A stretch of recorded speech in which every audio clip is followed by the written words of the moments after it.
प्रभु राम देव भगवान अल्लाह खुदा ईश आदि नाम एक ही शक्ति के हैं। वो कैसा है, कहां है, कैसे मिलता है, किसने देखा है? ये प्रश्नवाचक चिन्ह पूर्ण रूप से हटाने के लिए अवश्य सुनिए जगत गुरु तत्वदर्शी संत रामपाल जी महाराज के अमृत वचन सर्व पवित्र धर्मों के पवित्र शास्त्रों के आधार पर।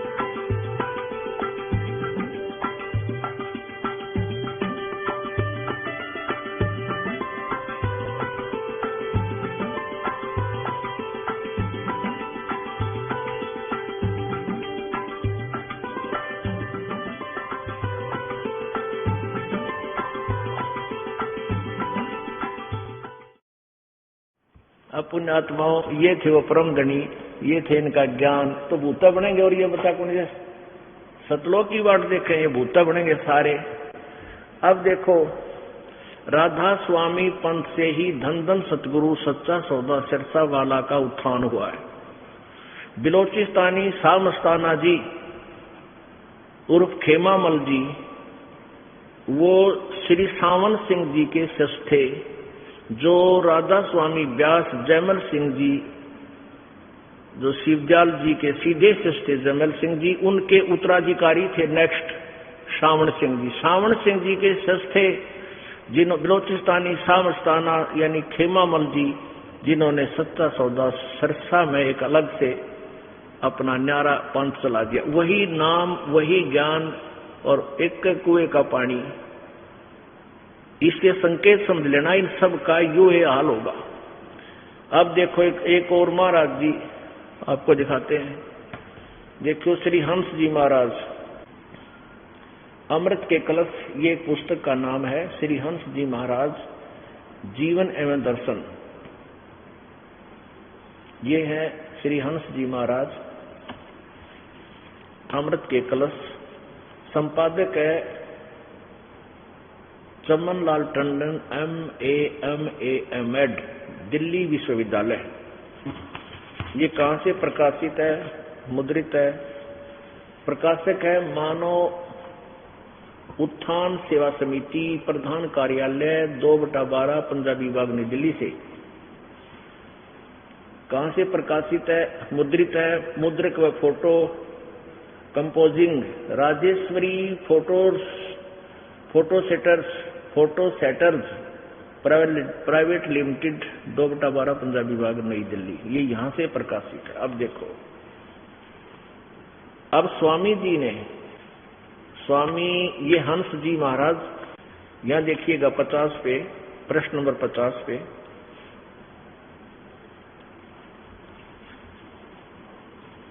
इनका जन्म ग्राम गार्ड की हेडिया पट्टी तलाई पौड़ी गढ़वाल में 8 नवंबर सन 1900 को सूर्यवंशी परिवार में हुआ। इनका जन्म का नाम हंसराम सिंह था। इनके पिता का नाम श्री रणजीत सिंह रावत था MM। दादा का नाम श्री हेमंत सिंह रावत था, जो देशवाल रावत के वंश के साधारण कर सकते। श्री महाराज जी बताया करते थे कि उनकी माँ उनको भी अपने साथ मंदिर ले जाती थी और वहां मैं महादेव और पार्वती के साक्षात खड़े देखता था। इस प्रकार बचपन से ही उनके अंदर भगवत दर्शन की तीव्र लगन पैदा थी। बाल्यकाल से ही वह एक विलक्षण बालक थे। हंसी की छटा इनके मुख मंडल पर सदा गुलाब के फूल की तरह खिली रहती थी, इसलिए लोग उनसे प्यार से उनको हंसा हंसा कहते थे। हंसा हंसा। महात्मा सत्यानंद जी जो श्री महाराज जी के निकटतम सेवक रहते थे, बताते थे कि एक बार हरिद्वार में उनकी भेंट श्री हंस जी महाराज के बचपन के एक साथी से होगी। प्रसंगवश जब संत महात्माओं की बात चली तो उस व्यक्ति ने जो कि उमेद सिंह गढ़वाल वाले के यहाँ ठहरे हुए थे, महात्मा और सिद्ध पुरुषों को तो मैंने भी एक से एक देखे हैं, परंतु जो चमत्कार बचपन में दिखाकर किसी सिद्धि महात्मा ने नहीं देखा। उन्होंने बताया कि जब मैं लगभग 8 वर्ष का था तो बच्चों के साथ खेलता था, तब मेरी उम्र एक बालक, मेरी ही उम्र का एक बालक हमारे साथ खेलता था। उसका नाम हंसराम सिंह था। हम उसे हंसा कहते थे, हंसा। उसने हमें बड़े बड़े चमत्कार दिखाए थे। अब कहने का तात्पर्य है दास का कि यूं है हंस जी के बचपन से ही इनके पूर्व जन्म की कमाई से शिव जी पार्वती के दर्शन भी होते थे और छोटी उम्र में ही ये चमत्कार दिखाया करता था। यानी पूर्व जन्म का यो भक्ति युक्त प्राणी था।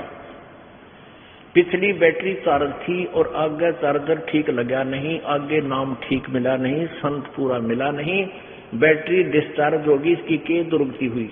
अब संक्षिप्त में बताना चाहेगा ये दास। इन्होंने नाम लिया, ये देखो 61 पृष्ठ पे, सन 1922-23 में श्री महाराज जी को उपदेश हुआ और 1926 में गुरु महाराज जी ने उन्हें उपदेश देने की आज्ञा दे दी। 1926 में 1923 से इसको नाम मिल गया था, भक्ति करने लग गया ये अपनी। उपदेश प्राप्त करने के पश्चात श्री महाराज जी ने गुरु महाराज जी की शरण में रहकर उनकी आज्ञा अनुसार साधना प्रचार में अपने जीवन को लगा दिया। उपदेश के पश्चात श्री महाराज जी ने अपने गांव के पास उत्तराखंड की तपोभूमि में कई वर्ष तक कठोर तप और भजन किया। ये कठोर तप लेकर डूब रहा सब ने। मानव उत्थान सेवा समिति श्री सतपाल जी महाराज की प्रेरणा से हंस स्मृति में वहां एक स्मारक बनाने का फैसला कर चुकी है। अच्छा, 1923 में नाम लिया और फिर 1966 में इनमें भूत बढ़ गए। अब यहाँ पहुंचेंगे हम, थोड़ी सा झलक दिखाएंगे आपको। 383 पृष्ठ पे ये देखिएगा। 40 वर्ष की साधना के बाद इनकी के दुर्गति हुई। 383 पृष्ठ पे 1963 में कुछ लोगों ने महाराज जी के ऊपर झूठे मुकदमे कर दिए। नाना प्रकार के झूठे इल्जाम उन पर लगाए गए। श्री महाराज जी को कचहरी में बुलाने के लिए एवं उनका निरादर करने के लिए, मान हानि करने के लिए बहुत से षड्यंत्र रचे। श्री महाराज जी उन दिनों बंबई में थे। श्री महाराज जी को कचहरी में न जाना पड़े उसके लिए उनको अस्पताल में भर्ती करा दिया गया। बस यहां से आगे देखो। जैसे ही सुबह महाराज जी को भर्ती करा दिया गया और शाम को डॉक्टरों ने आकर महाराज जी को देखना था। जैसे ही महाराज जी लेटे अस्पताल में, मास्टर रामानंद जी भी साथ ही कमरे में नीचे लेट गए। 1-2 घंटे के पश्चात ये महाराज रामानंद जी सो रहे थे। उन्होंने हाय हाय की आवाज सुनी। वे उठे, महाराज जी से पूछा, क्या बात है महाराज जी? महाराज जी की जीभ निकल रही थी, आंखें लाल हो रही थी और जिस्म मिट्टी की तरह जल रहा था। महात्मा जी कहते हैं, ये महात्मा रामानंद जी, महात्मा जी कहते हैं कि मैं घबरा गया और भागा सिस्टर के पास गया। कहा कि महाराज जी की तबीयत अचानक खराब हो गई है। डॉक्टर आए, उन्होंने महाराज जी का तापमान चेक किया, 104 बुखार पाया था। सारी रात बेचैनी में काटी। डॉक्टर ने से कहा कि इनको तो दिल्ली जाना है, इनका तो सम्मन आया हुआ है। डॉक्टर ने कहा कि इस हालत में ये दिल्ली नहीं जा सकते और झट डॉक्टर ने एक मेडिकल सर्टिफिकेट दे दिया। महाराज जी की तबीयत लगभग 1 महीने के लिए खराब रही। अब सुनिए, देखियो क्या हाल है इसका। हम सब लोग घबरा गए कभी बुखार इतना तेज हो जाता था कि महाराज जी की आंखें एकदम लाल हो जाती थी। जब कुछ दिनों बाद महाराज जी होश में आए तो महात्मा रामानंद जी ने कहा कि महाराज जी आप तो अच्छे भले सो रहे थे, यह एकदम आपको क्या हो गया, इतनी आपकी हालत कैसे खराब हो गई। तो महाराज जी ने कहा, जैसे मैं लेटने लगा तो मैंने कहा, हे गुरु महाराज अब तो मेरी लाज आपके हाथ में है, ये लोग झूठे मुकदमे बनाकर मुझे कचहरी में खड़ा करना चाहते हैं। मैं बीमार तो नहीं हूं, ये लोग झूठा मेडिकल सर्टिफिकेट भेजेंगे, यह तो झूठ ही होगा। बस जैसे ही यह मन में आया तो मैं लेटा तो मुझे बुखार चढ़ना शुरू हो गया और उसी से आज मेरी ये हालत हो गई। गुरु महाराज जी ने मेरी लाज रखी और सचमुच मुझे बीमार कर दिया। जय हो तेरे महाराज जी का। अब ये क्या था, देखियो सारी कहानी पढ़ियो प्रेमियों, तुम बालक नहीं हो, बुद्धिमान समाज है, शिक्षित समाज है, बहन बेटी भाई बुजुर्ग बच्चे, आगे देखो सारी कहानी, फिर बाद में समझ में आ गई कौन था ये। महाराज जी भूत बन रहा था इसका। आगे देखो, गुरु महाराज जी ने मेरी लाज रख ली और सचमुच मुझे बीमार कर दिया, यानी इसकी किलकी मरवा दी, जीभ काट ली, आंख लाल होगी, मर गया रे। ये गुरु जी से काम करेंगे। ठीक, कुछ प्रेमियों ने कहा कि शायद लोगों ने जादू टोना कर दिया है। महाराज जी कभी कभी पीड़ा में कराते, हाय मैं मर गया, बहुत कमजोर हो गए। एक गुजराती बाई एक पंडित को लाई जो ऊपरी हवा का इलाज करता था, भूत का डड़िया आया। देखियो महाराज जी की अब क्या क्या लीला होती है। तो उसने महाराज जी को देख कर कहा, अरे इनको तो किसी ने कुछ कर दिया और ये तभी ठीक होगा जब इनकी नजर उतारी जाए और चौराहे की पूजा की जाए। जय हो, देखो चौराहे की पूजा की जाए। पंडित जी ने एक मंत्र बताया जो नजर उतारने का, कि उतारते समय बोला जाएगा। सारी सामग्री मंगाई गई और पंडित जी को उसकी दक्षिणा दे दी गई और महात्मा रामानंद जी जो स्वयं ब्राह्मण परिवार के थे, उन्होंने इस कार्य को अपने हाथ में लिया। लगभग 5-7 प्रेमी वहां पर थे। रात के 12 बजे उस सामग्री को एक कलश में रखकर चौराहे में रखना था। रामानंद जी ने नजर उतारने के बाद कहा कि कौन मेरे साथ चलेगा। सभी भयभीत हो रहे थे। अंत में उन्होंने डांट कर कहा कि अरे डरते क्यों हो, मैं भी तो चल रहा हूं, क्या भूत हमें खा लेगा। अंत में उन्होंने एक दूसरे महात्मा को तैयार किया और दूसरे और तो डर गए सारे भूता थे सारे चेले। घन घोर वर्षा हो रही थी, तेज हवा चल रही थी। जैसे ही महात्मा जी उस भूत ने लेकर चले, यानी जैसे ही महात्मा जी कमरे से बाहर निकले और रामानंद जी नजर तार के, तो तेज आंधी से दरवाजे ने इतनी आवाज की और हवा के अंदर जाने से महाराज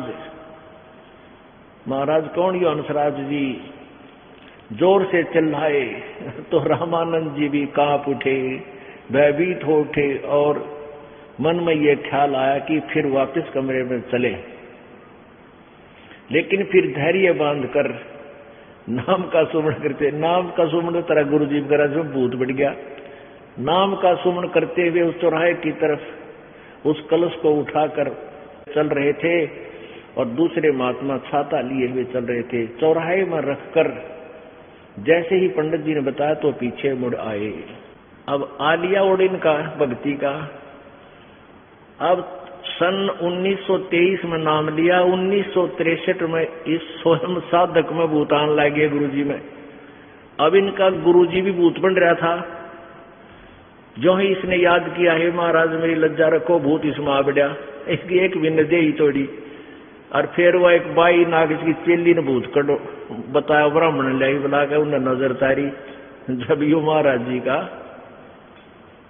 यो सांग ठीक होया निरंजन धन तेरा दरबार, निरंजन धन तेरा दरबार, जहाँ पर तनिक न न्याय विचार,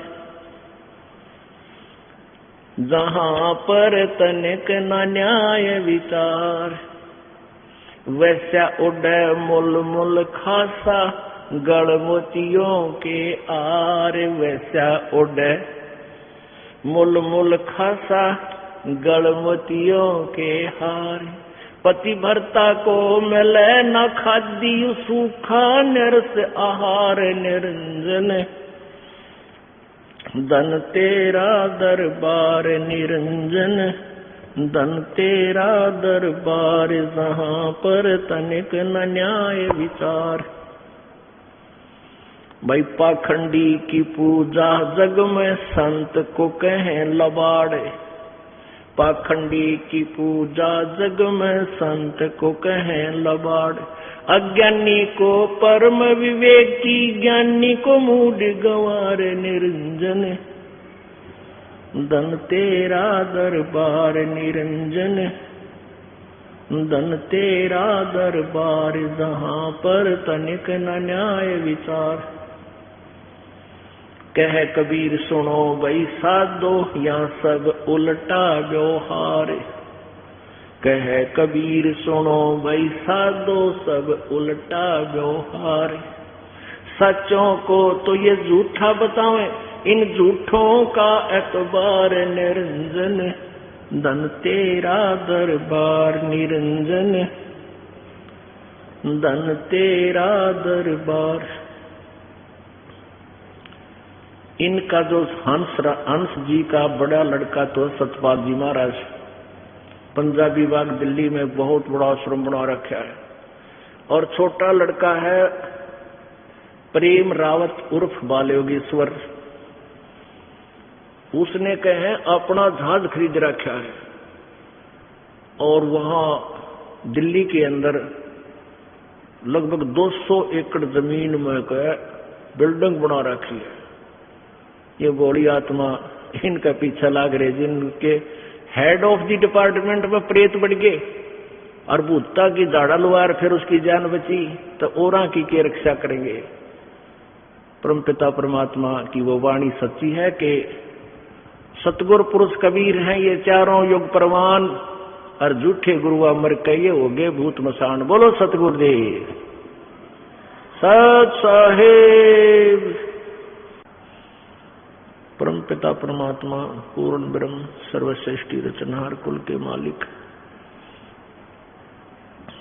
कबीर देव, कबीर साहब, कबीर परमेश्वर, अल्लाहू अकबर, ये वो परमात्मा है जिनके विषय में ये चारों वेद गुणगान करते हैं। और परमेश्वर भी स्वयं आकर के सतलोक से आकर के या काल के लोक में प्रकट होकर सह शरीर आते हैं और सह शरीर ही मालिक चले जाते हैं। वो स्वयं भी आकर बताते हैं कि वेद हमारा भेद है,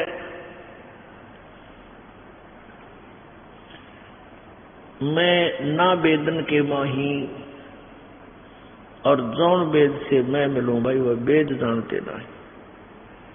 चारों वेद ऋग्वेद, यजुर्वेद, सामवेद और अथर्ववेद,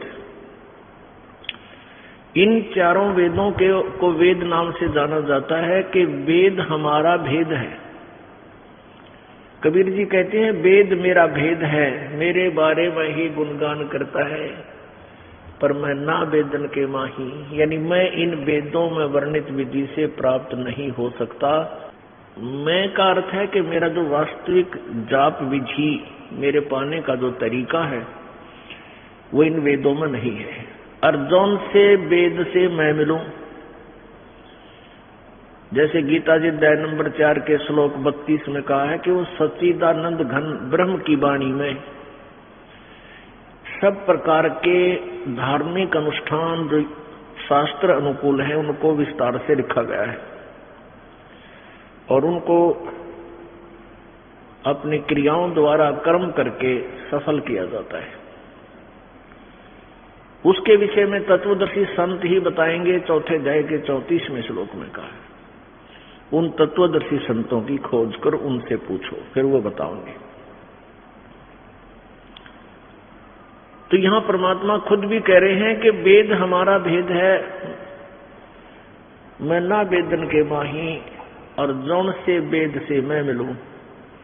सच्चिदानंद घन की वाणी में अपने आप अपने मुखारविंद से उच्चारित अपनी महिमा के ज्ञान को परमात्मा स्वयं ही संकेत कर रहे हैं कि उस वेद से सूक्ष्म वेद से मैं मिलूं और उसको वेद जानते ना। उन चारों वेदों में वो वर्णन नहीं है। जैसे गीता जी अध्याय नंबर 8 के श्लोक नंबर 13 में गीता ज्ञान दाता ब्रह्म श्री कृष्ण जी में प्रवेश कर बोल रहा है, कह रहा है कि मेरा एक ओम अक्षर है, नथिंग एल्स, इसके अतिरिक्त कोई मंत्र नहीं है। और ये उच्चारण करके सिमरन करते हुए जो अंतिम श्वास तक शरीर छोड़ते समय भी इसका श्वास समन करते हुए देह त्याग जाता है तो परम गति को प्राप्त होता है, अर्थात मेरे वाली साधना को प्राप्त होता है। फिर 8वें अध्याय के 5 और 7 श्लोक के अंदर अपने विषय में कहता है, मेरा भजन कर मुझे प्राप्त होगा। मेरा एक और मंत्र है 8 के 13 में। अध्याय नंबर 8 के श्लोक 8, 9 और 10 में अन्य उस सच्चिदानंद घन परमात्मा के विषय में कहा है, जो 8वें अध्याय के, जिसके विषय में 8वें अध्याय के पर 3रे मंत्र में अर्जुन के पूछने पर गीता ज्ञानदाता कहता है वो परम अक्षर ब्रह्म है।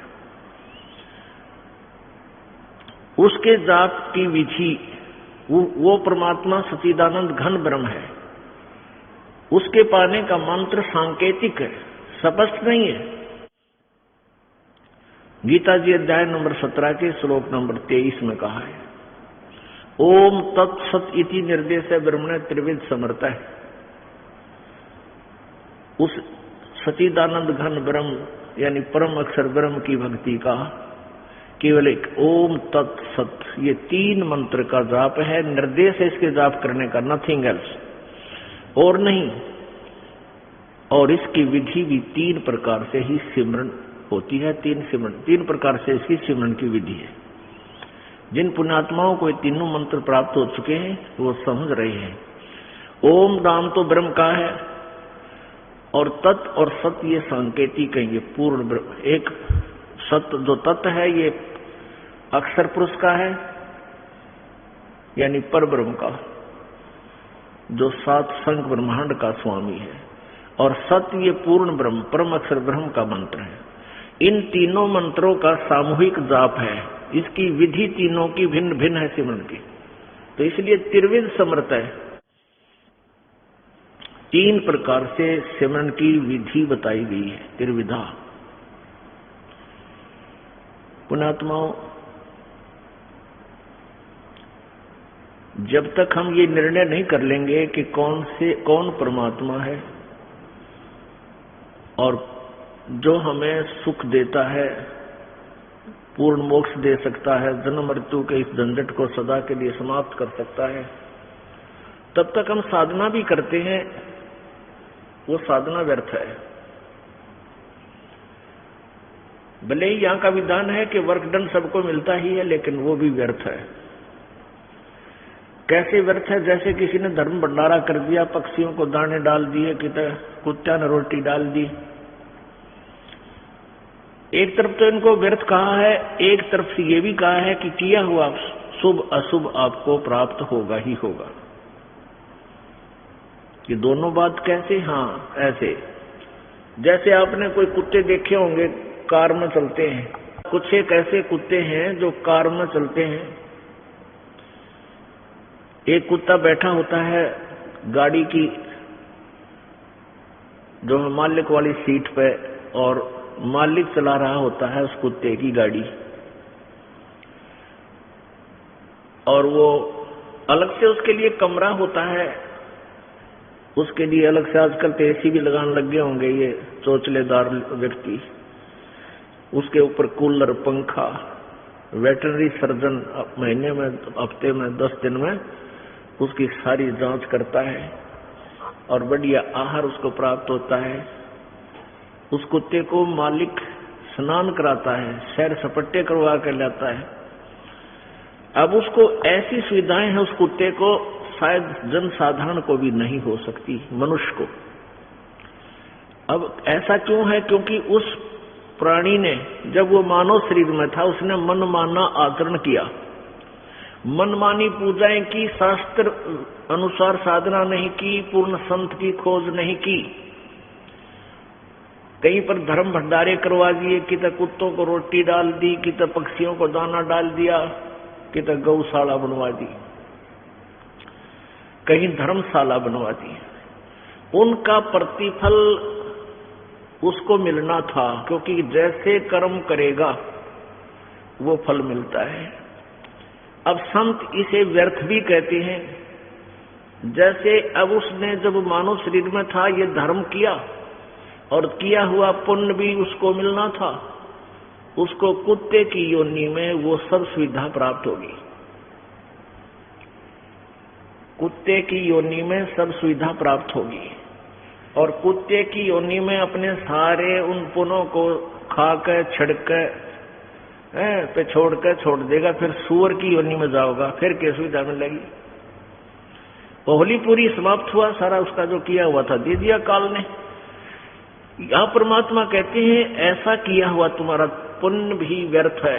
यदि आपको पूर्ण संत मिले होते, पूर्ण संत से उपदेश लेकर उसके आदेश अनुसार आप धर्म पुण्य करते, तो आप या तो पार हो जाते और अन्यथा आपका मनुष्य जीवन मिलता। जो सुविधाएं उस कुत्ते की योनि में प्राप्त हुई, आपको मनुष्य योनि मिलती। मनुष्य के शरीर में वो सब सुविधाएं, कार, कोठी, ड्राइवर, एसी, कूलर, सारी सुविधाएं प्राप्त होती, मेडिकल फर्स्ट एड सब प्राप्त होती। और हो सकता है भरमते भटकते कोई फिर संत दोबारा मिल जाता, बैटरी फिर चार्ज हो जाती। इसलिए कहा कि जो साधना आप जी करते हो वो व्यर्थ है। तो इसलिए गीता के अध्याय नंबर 17 के श्लोक नंबर 23 में 3 मंत्र बताए हैं। ओम ब्रह्म का, तत् ये सांकेतिक है, ये पर ब्रह्म का, और सत्य ये भी सांकेतिक, ये दास बताओगा, ये सार शब्द है, सार मंत्र है, सार नाम है, वो है पूर्ण ब्रह्म का। इन तीनों मंत्रों के जाप से पूर्ण मोक्ष होगा। अन्य किसी भी सदग्रंथ में इन मंत्रों की जानकारी नहीं है। वेदों में संकेत है कि जो 3 नाम के जाप से पूर्ण संत 3 नाम का जाप देता है, उस 3 नाम के जाप की कमाई से मोक्ष पूर्ण देता है और आयु भी बढ़ा देता है। परमात्मा बढ़ाता है उसके जो 3 नाम के जाप का सिमरन विधिवत किसी संत से प्राप्त है। अब कई संत नकली यही एक नाम देते हैं, हरि ओम तत्सत, हरि और ला दिया उसका आगे। क्यों? चातुर प्राणी है, इतने ना कि मैं श्रृंगार कर दे, कि मैं चमक दमक ना बनाओ, तो बड़ी आत्मा ने सोचेगी तो वो ये नाम है सुना सुनाया, उसमें एक और जोड़ दे। अब जैसे जैनियों ने ओम मंत्र है सीधा वेदों का, और वेदों से ही ऋषभदेव जी ने साधना शुरुआत प्रारंभ की थी। आगे चल के एक तीर्थ करने उस ओम को अणोम अणोम अणोम करना शुरू कर दिया। उससे की महिमा होगी, यो मंत्र और बड़ी अणोम, अरे वो ओम में कह दे सीधा ओम, मेरे ख्याल में वो कारण गुणगुणा होगा, तो वो प्रसिद्ध हो गया। तो ऐसे इस ओम तत्सत का आगे हरि और ला लिया, हरि ओम तत्सत, इसका जाप शुरू कर दिया। कितने शरण पैर अपने आत्माओं जैसे काजू है और बादाम है, जैसे बादाम है अखरोट है, इनका ऊपर छिलका अलग है, और कोई सजा छिलका खाने लगे ना तोड़ तोड़वा ले ना वो टेस्ट आवे, इनके अंदर है गिरी खान की। तो ऐसे ही ये तत्व, इसके अंदर एक सांकेतिक शब्द है जो दास आपको देगा। ऐसे ही सत्य ये अलग से एक और इस कवर के अंदर यानी छुपा हुआ गुप्त मंत्र है, वो ये दास आपको देगा, जिससे आपका पूर्ण मोक्ष होगा। तो सबसे पहले हमने परमात्मा पहचानना है, कोई भगवान कौन है। अब जैसे अधिकारी हैं, ये सभी साहब कहलाते हैं। प्रभु की परिभाषा हम ऐसे समझ सकते हैं, जैसे एक विभाग में तहसीलदार साहब कहलाता है, एसडीएम साहब कहलाता है, डिप्टी कमिश्नर साहब कहलाता है, कमिश्नर भी साहब कहलाता है, मुख्यमंत्री भी साहब कहलाता है, मुख्यमंत्री भी साहब कहलाता है, प्रधानमंत्री भी साहब कहा जाता है, और राष्ट्रपति जी को भी साहब कहा जाता है। तो ये सभी साहब से संबोधित हैं, सभी साहब हैं, लेकिन इनकी शक्ति में दिन रात का अंतर है। आप जी का जो कार्य है, आप उसी साहब के पास जाओगे जब आपको ज्ञान हो जाएगा कि मेरा कार्य इस साहब से होना है, तो आप सीधे एप्लीकेशन उसी के दर पर दोगे। आज से 50-60 वर्ष पहले, 50 वर्ष पहले जब ये दास छोटा सा था, तो उसमें इतनी जो है अज्ञानता भरी हुई थी हमारे समाज में, हमारे बुजुर्गों में। यदि कोई अधिकारी आ जाता टोपी पहन के, टोप पहन के, तो न्यू क्या करते, साहब आ रहा है। कोई कौन सा साहब आ रहा है, नहर महकमे का साहब आ रहा है, कि दो ही संबंधित थे विशेषकर, एक रेवेन्यू वाले और एक इरिगेशन वाले। तो न्यू करते साहब आ रहा है। उनको ये नहीं मालूम था ये किस तिथि का, किस कैटेगरी का साहब है, जैसे एसडीओ साहब है या एक्शन साहब है या एससी साहब है या चीफ साहब है। तो इन क्या करते, साहब आ रहा है। तो पुण्यात्माओं, आज पूरा मानव समाज केवल उन महापुरुषों को छोड़कर जिनको परमात्मा का साक्षात्कार हुआ और परमेश्वर से उस तत्व ज्ञान की प्राप्ति हुई, पूरा समाज उस स्थिति में है जैसे आज से 60 वर्ष पहले भारतवर्ष अनएजुकेटेड होने के कारण मानव समाज जैसा था। आज भक्ति मार्ग में ऐसा है, सभी राम राम कहते हैं। परमात्मा करेगा भाई राम करेगा, अल्लाह करेगा, रब करेगा, हे भगवान, हे रब, हे अल्लाह, मुझे ऐसा लाभ देना। पर कौन से साहब के सामने एप्लीकेशन रख रहे हैं, ये नहीं विरक्षी। पुण्यात्माओं, इस तत्व ज्ञान से अब जैसे पहले, अब क्या स्थिति है भारतवर्ष के नागरिक की, उसको प्रत्येक अधिकारी की अक्षमता का पता लग गया। भाई तहसीलदार का इतना ब्योंत है, एसडीएम की ये पावर है, डीसी की इतनी पावर है, कमिश्नर की इतनी पावर है, मंत्री की इतनी पावर है, मुख्यमंत्री की इतनी शक्ति है, प्रधानमंत्री की इतनी पावर है। अब हम सबसे परिचित हैं, लेकिन कोई भी साहब अनादरणीय और हेय नहीं है, लेकिन अपनी अपनी स्थिति में वो साहब हैं, लेकिन वो कंप्लीट नहीं है। कंप्लीट साहब, कंप्लीट तो ये प्रधानमंत्री और फिर राष्ट्रपति जी। तो इस तत्व ज्ञान से आपको इन सभी प्रभुओं के बारे में ऐसी जानकारी हो जाएगी जैसे आज आप एजुकेटेड होने से सभी अधिकारियों और कर्मचारियों की स्थिति से परिचित हो चुके हो। तो ये कोई बुरा नहीं है। क्लर्क से लेकर प्रधानमंत्री तक, पीएन से लेकर प्रधानमंत्री तक कि हमें केवल ये जानकारी होगी है कि ये कितनी पावर का है, लेकिन हे कोई नहीं होता। ऐसे ही हम आपको दास ये सभी ऐसा ज्ञान देगा, तत्व ज्ञान दे रहा है कि आपको सभी भगवानों की, ब्रह्मा विष्णु महेश देव, ब्रह्म परब्रह्म पूर्ण ब्रह्म की सबकी जानकारी हो जाएगी, कौन कितनी पावर रखता है।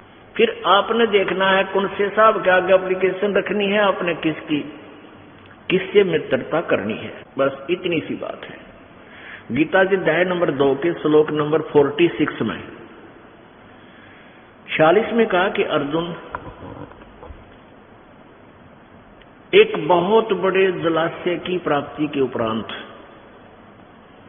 बहुत बड़े जलाशय यानी सरोवर, बहुत बड़ी झील की प्राप्ति के उपरांत और छोटे जलाशय यानी छोटे जोहड़ में, तालाब में, टैंक में जैसी आस्था प्राणी की रह जाती है, ऐसे ही तत्व ज्ञान से आपको जो पूर्ण परमात्मा की महिमा का परिचय हो जाएगा, उसके बाद अन्य भगवानों में तेरी आस्था ऐसी रह जाएगी। अब कितना स्पष्ट एग्जाम्पल है, उदाहरण है, कितना स्पष्ट। अब जैसे पहले क्या करते थे कि तालाबों पर ही आश्रित रहता था मानव समाज, उसी से सिंचाई करता था, पशुपालन करता था, तो पानी पशुओं को उसी तालाब से पिलाता था, स्वयं भी उसी जोहड़ से पानी पीकर अपना जीवन रक्षा करता था। तो वो जो छोटे तालाब होते थे वो प्रति वर्ष वर्षा होती थी, वर्षा से भर जाते थे, और उसके ऊपर शेष समय जब रेनी सीजन नहीं होता, उस पर आश्रित व्यक्ति उसी से जलपान करते थे, और 1 वर्ष वर्षा ना हो तो वो तालाब समाप्त हो जाता था, उसमें जल नहीं रहता, वो सूख जाता था, और उस पर आश्रित प्राणी भी प्यासे भूखे मर जाते थे, खत्म हो जाते थे, नष्ट हो जाते थे। अब उन व्यक्तियों को जो एक छोटे से तालाब पर आश्रित है और उनको कहीं दूरी पर, कितनी ही दूरी पर या आसपास एक बहुत बड़े सरोवर की जानकारी हो जाए, जो 10 वर्ष ना वर्षा ना हो तो भी उसका जल समाप्त ना हो, तो फिर उन व्यक्तियों की आस्था उस सरोवर में, बड़े सरोवर में, बड़े जलाशय में जो हो जाती है, उसके पश्चात, उसकी प्राप्ति के पश्चात फिर छोटे जलाशय में जैसी आस्था रह जाती है, आप समझ गए होंगे। इसको ज्यादा क्लियरकरण की आवश्यकता है कोई ना। अब वो तालाब, छोटे तालाब का में भी जल ही था, बुरा नहीं था, लेकिन वो यानी पूर्ण लाभदायक नहीं था, वो पूर्ण लाभदायक नहीं था, वो कंप्लीट नहीं था वो। और उस बड़े जलाशय के प्राप्ति के उपरांत ये जीव निश्चित हो जाता, फिर उस तालाब की तरफ ना देखता झांक के भी,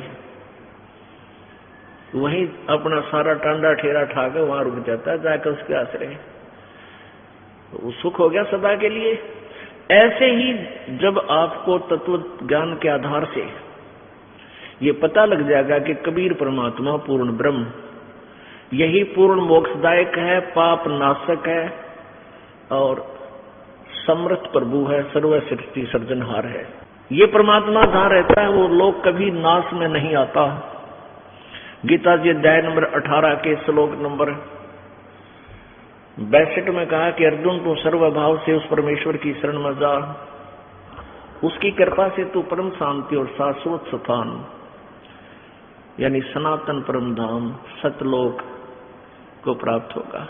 शाश्वतम स्थानम, सदा रहने वाला स्थान जो कभी नाश में ना आवे।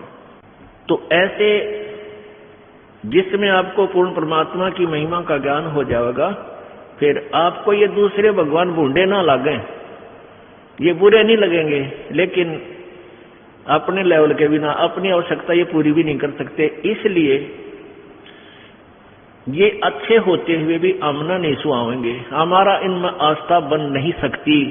जब हमें इतना बड़ा सरोवर मिल गया, छोटे में कौन आओगा, इतनी दूर तो चल गया वहां नहीं। तो ऐसे ही जब हमें परमात्मा कबीर जी के विषय में जानकारी हो जाएगी, फिर हमारी श्रद्धा बनेगी। ये ज्ञान रह कर आपको जो सुनाया जाता है, ये इसका उद्देश्य यही है कि जैसे हमने राम कृष्ण और सीताराम राधे श्याम की न जाने हजारों बार ये कथा सुन रखी है, हजारों बार वो हमारे अंदर जबरदस्त फीड हो रही है, और हजारों बार हजारों व्यक्तियों से एक ही ज्ञान सुनने से हम निश्चिंत हो गए और उन पर पक्के आश्रित हो गए। इसी प्रकार इस परमेश्वर की महिमा आपको रहकर हजारों बार लाखों बार सुना होगा ये दास, तब आपके हृदय में इस परमात्मा की आस्था समा जाएगी, घर कर जाएगी। फिर आपको दूसरे भगवान बुरे नहीं लगेंगे, लेकिन श्रद्धा नहीं रहेगी। जैसे पति भरता पत्नी होती है, वो अपने पति, वो पूरे परिवार में रहती है, सास भी है, ससुर भी है, देवर है, देवरानी है, जेठ और जेठानी है, ननंद है, और भी रिश्तेदार आदि आते हैं। वो सबका यथोचित आदर सत्कार भी करती है और सबसे प्यार से बोलती है, उनके साथ मिलकर रहती है। लेकिन उसका जो अपनापन अपने पति में है वो किसी में नहीं हो सकता, उस परिवार में नहीं हो सकता। जब तक वो ज्वाइंट फैमिली है उसमें बिल्कुल आराम से रह रहे हैं, कोई भेद नजर नहीं आता। और जिस समय वो अलग अलग होंगे उस दिन पता लग जाएगा। वाना छोड़ा अपने से की चम्मच भी जब बैठागा अपने का नहीं धर लेगी, या हमारी है। यानी अपने पति के साथ जाकर बैठ जाएगी, दूसरे का ना देखे थे, जेठ होते जेठानी कितनी प्यारी बोल रहे थे, कितना अच्छा उनका मिलन था, लेकिन उस समय वह कोई जो है ना कसर नहीं छोड़ेगी, यानी एकदम बदल जाएगी।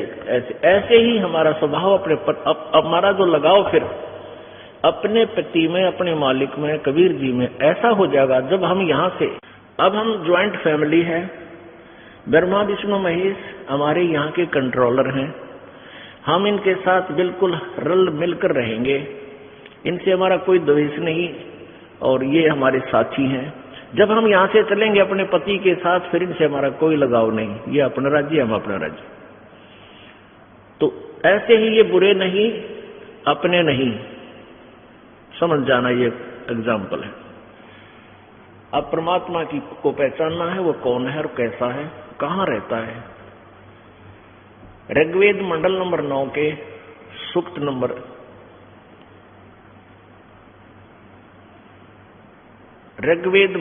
9 के सूक्त नंबर 82 में और 86 में, 86 के मंत्र नंबर 26-27 में स्पष्ट किया है कि वो परमात्मा कबीर है, उसका नाम कबीर, हम उसको कबीर कह देते हैं। वो सतलोक से अपने निज धाम से चलकर आता है और वरिष्ठ अपने श्रेष्ठ भक्तों को मिलता है। उन अपने भक्तों के जो परमात्मा की साधना करते हैं, उन उपासकों के मार्गों को सरल करता है, उनके पापों को मर्दन करता है, नष्ट करता है, और फिर अपने तत्व ज्ञान का वो प्रचार करता है। पुण्यात्माओं, हमने परमात्मा की महिमा बहुत सी सुनी, और वो तन्नक तन्नक करके डफली बजाने वाला तभी मीठी मीठी सुरीली आवाजा में भी सुन ली। अब जब अच्छी लगेंगी जब हम पूर्ण परमात्मा से परिचित हो जाएंगे। सबसे पहले हमने परमात्मा को पहचानना है, और ये समझाना कि परमात्मा के बिना परमात्मा की भक्ति करो, ये तो थोड़ी सी देर की बात है, 5-4 बातें समझ में आ जाएगी कि परमात्मा की भक्ति क्यों आवश्यक है, और ना करने से क्या हानि है, उसके करने से क्या लाभ है। ये तो 10-20 मिनट का, आज 1 घंटे का सत्संग से बहुत आसानी से आप समझ सकते हो। लेकिन फिर करना क्या है, हमारा दिल वहां रुके जा करके सचमुच के ये भगवान है, ये ऐसी ही क्रिया करता है। प्रसंग था कि वेद हमारा भेद है, मैं ना वेदन के माही, और जौन वेद से मैं मिलूं वो वेद जानते नहीं। अब वेद कबीर परमेश्वर जी का ही भेद दे रहे हैं। अब देखना, ऋग्वेद मंडल नंबर 9 और सूक्त नंबर 86 का, ये देखो ऋग्वेद 9 और 10 मंडल है, महर्षि दान सरस्वती, प्रकाशक है सार्वदेशिक आर्य प्रतिनिधि सभा, महर्षि दान भवन, रामलीला मैदान, नई दिल्ली। इन झूठों ने तो ये झूठ बोलने का ठेका ले रखा था। इसमें लिखा है कि महर्षि दान सरस्वती कृत भाषा, यानी इस वेद का अनुवाद कहते हैं 9 और 10 मंडल का अनुवाद महर्षि दानद ने किया। नहीं, दानद का किया, दानद और नाडंगा कर देता इसमें, तो किसी और ने किया है जो थोड़ा बहुत समझ में आवा अपना।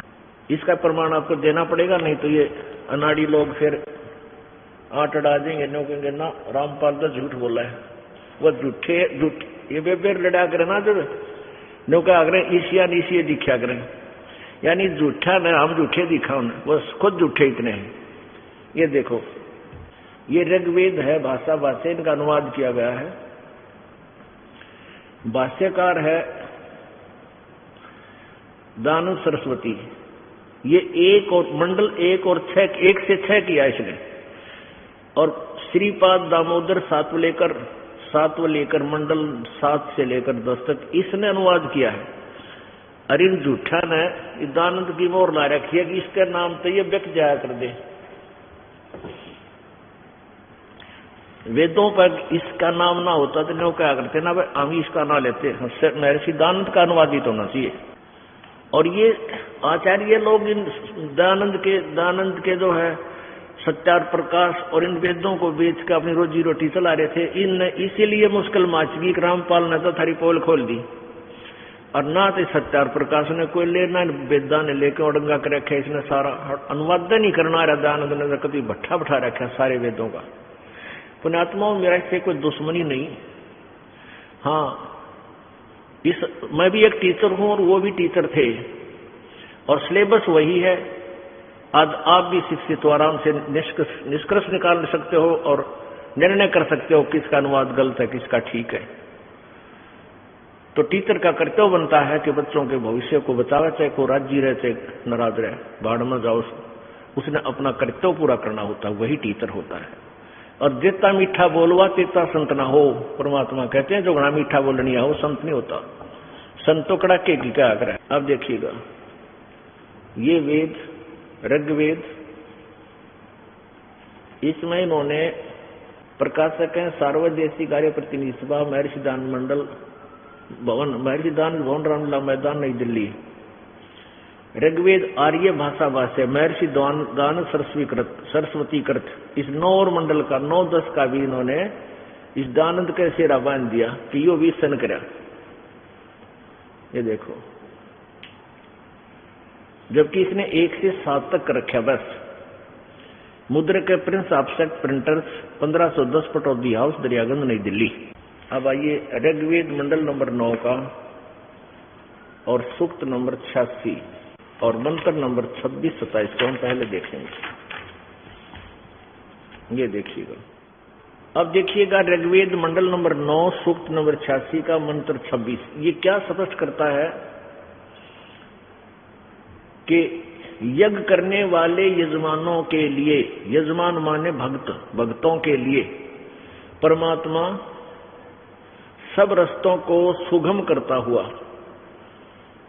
उनके विघ्नों को मर्दन करता हुआ, नष्ट करता हुआ, उनके संकटों को नष्ट करता हुआ और उनको पवित्र करता हुआ और अपने रूप को सरल करता हुआ, तेज पुंज अन्य दे धरकर इस विधम को भेंटी, अपने रूप को सरल करता हुआ, यानी क्योंकि परमात्मा का बहुत तेजों में शरीर है, उसको हल्का तेज पुंज का बनाकर आता है। वह कांतिमान परमात्मा, इन्होंने इसका अर्थ कर दिया, कवि बनाकर सर्वज लिख दिया। प्रथमतः कोई कवि सर्वज्ञ होता ही नहीं। ये देखो इसका है कबीर अति, हम इसको कहते हैं कबीर अत्यो, कबीर। इन्होंने इसका यहां लिख दें वो परमात्मा कबीर है, बस कबीर, हम इसको कबीर देव है, कबीर देव लिख दें, कबीर साहब लिख दें कबीर को। इन्होंने कवि का अर्थ कर दिया है। यो तो किसी का अर्थ कर दो, सबके नाम का अर्थ हो जाएगा। राम भज है, उसका कह दे राम को भजो, और उसका नाम लिखे नहीं, राम भज से मिलने जाना है, उसने कहा वो है नहीं, उसका तो राम भजो ये अर्थ कर दे। तो ऐसे ही ये कबीर है, हम इसको कबीर कहने लग गए अपनी लोकल लैंग्वेज में, है ये कबीर देव, कबीर देव। अब कबीर देव, कबीर साहब हम वैसे इसलिए कहने लगे कि वो कवि रूप में यहाँ प्रकट होता है, लोग उसे पहचानते नहीं। वेद भी इसलिए उसको कवि ही, कबीर शब्द से ही, कवि के कारण ही प्रसिद्ध है। वो परमात्मा कबीर है। ये देखो सर्वज्ञ है, विद्युत के समान, बिजली की तरह क्रीड़ा करता हुआ, यानी बहुत शीघ्र गति से चलकर वर्णीय पुरुषों को प्राप्त होता है। वर्णीय यानी श्रेष्ठ, वारम यानी श्रेष्ठ वरिष्ठ वर्णीय पुरुषों को प्राप्त होता है। वेद हमारा वेद है, मैं ना वेदन के माही, जौन वेद से मैं मिलूं वो वेद जानते नाही।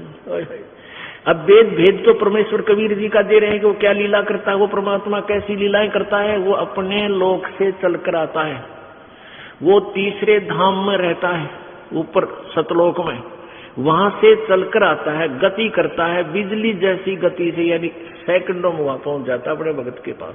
और परमात्मा अपने सूक्ष्म वेद में बोलते हैं, अपनी अमरवाणी में, कबीर वाणी में, पहुंचूंगा क्षण एक में जन अपने के हेत, हरनाकुश उदर विदारिया, और रावण मारा खेत, खेत मीने रण क्षेत्र, पहुंचूंगा क्षण एक में, क्षण एक में, क्षण में।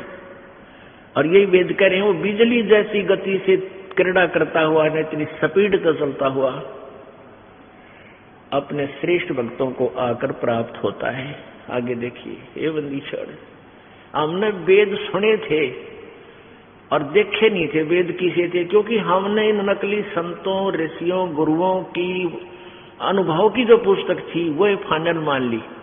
और फिर हम कहाँ आगे नीचे आ लिए थे, जय गणेश देवा, माता थारी पार्वती, पिता महादेव, उड़ा घंटी बजाए जाते हैं। फिर और नीचे आज संतोषी माता के वर्ता पाखड़े हुए। एक बार एक बहन अपनी बहन को लाई नाम जवान खातिर समझा बजा के, तो वहां हमने फिर बताया, बेटी ये व्रत नहीं रखने। ने बोले जी ना, मत संतोषी माता का व्रत कर दे भी ना छोड़ू।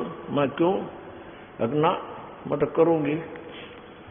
और वो उसको समस्या क्या थी कि उसका पति शराब पी कर आवा, रोज गड़े और घर से बाहर खड़ी कर दे। 2 घंटे का डेली का ड्रामा था उसका। और वो उसकी बहन ने बता दिया था इस दास को कि जी इसका पति बहुत दुखी करे, इस नरिया कहीं और पंथ से नाम भी ले रही है, पूजा सारी है करे है। जब मैंने कहा एक बावड़ी बेटी ने बता, संतोषी माता की कथा तनबेरा को क्या है अक पता है, मामा बताऊंगा, तने नहीं बतानी आओगी। उसकी ये कथा है कि एक बहन का पति दूर देश चला गया और वो वापस नहीं आया कई वर्षों तक। तो उसको कहते संतोषी माता दिखाई दी, उसने कहा कि तू मेरे 16 व्रत रख दे, 16 शुक्रवार के, तेरा पति तेरे घर आ जाएगा वापस। तो उसने 16 शुक्रवार के व्रत रख लिए। 16वें शुक्रवार के व्रत को उसका पति उसके घर आ गया और खुशी का ठिकाना नहीं रहा। मैं बोला, हे बोड़ी बेटी, तेरा पति तो रोज गड़ा व्रत ना, रोज गड़ा, फिर तो शुक्रवार के व्रत रखे, तो तीसरे राख वो 1 महीना ना आवे, वो ढूंढ को व्रत तक में सारा लगता होता है, पिटाई तो ना होती। तो ऐसी साधना नोबेरन तो कर क्या रहे हो, देखा देखी लाग रहे। अब देखो, इसमें वेद परमात्मा की महिमा की जानकारी देते हैं, वो कैसी लीला करता है। और ये लीला कबीर साहब के अतिरिक्त कोई बता दो किसी ने आज तक की हो, तो किसी भी संत या पंथ या महंत ने इसका जानकारी होता है, या कोई भगवान हो तुम्हारा जिसने ऐसी लीला की जो वेद बताते हैं। और वेदों को हम श्रेष्ठ और सत्य ज्ञान युक्त भी मानते हैं। तो वो सत्य ज्ञान हमें क्या बता रहा है कि वो परमात्मा कबीर जी अपने भक्त जो उसकी भक्ति करते हैं उनके सब रास्तों को सुगम करता है, उनके विघ्नों को, संकटों को खत्म करता है, और बिजली जैसी गति से चलकर अपने रूप को हल्का करके अन्य तेज पुंज तन दे धरकर इस विध हमको भेंट ही, ये सूक्ष्म वेद में भी लिखा है। वो कबीर देव परमात्मा, कबीर देव विद्युत के समान तीव्र गति से चलकर अपनी प्यारी आत्माओं को, श्रेष्ठ आत्माओं को, अच्छी आत्माओं को प्राप्त होता है। ये ऋग्वेद मंडल नंबर 9 के सूक्त नंबर 86 मंत्र 26 ने स्पष्ट किया। आगे देखो 27 में। अब देखिएगा, ऋग्वेद मंडल नंबर 9 सूक्त 86, 26 आपने पढ़ लिया मंत्र। अब 27 में, प्रेम की वे सैकड़ों धाराएं, वैसे इसका अर्थ कुछ और बनेगा, फिर भी हम इन की पढ़ लेना पहला, बाद में अपनी फिर आसानी से समझ लोगे। जो नाना रूपों में सतीथि को लाभ कर रही हैं, वे परमात्मा को प्राप्त होती हैं। प्रकाश पुंज परमात्मा को बुद्धि वृत्तियां विषय करती हैं। जो परमात्मा ध्रुवलोक के तीसरे पृष्ठ पर विराजमान है। अब ये गाटा जोड़ रहे थे, सिद्धानंद जी ने जो ठेका ले रहा था मैं इस संतों क्या ना वेदों के अनुवाद का, इसने सिद्धांत बताया है कि परमात्मा एक देशीय नहीं है। सत्यार्थ प्रकाश में लिखा है परमात्मा निराकार है और परमात्मा पाप नहीं काटता, परमात्मा कोई दुख निवारण नहीं कर सकता, जैसे कर्म वैसे ही मिलेंगे। और वेद क्या बता रहे हैं, वो एक देशीय है, एक स्थान पर रहता है, वो साकार है, सशरीर है, उसका नाम कबीर है। आगे देखो, अब हम ये सिद्ध कर रहे हैं कि वो परमात्मा ऊपर सतलोक मुक्ति धाम में रहता है। ये देखो 96 ऋग्वेद मंडल नंबर 9 सूक्त नंबर 96 का मंत्र नंबर 18 एक यहाँ सिंपल सा एक शॉर्ट में देखते हैं।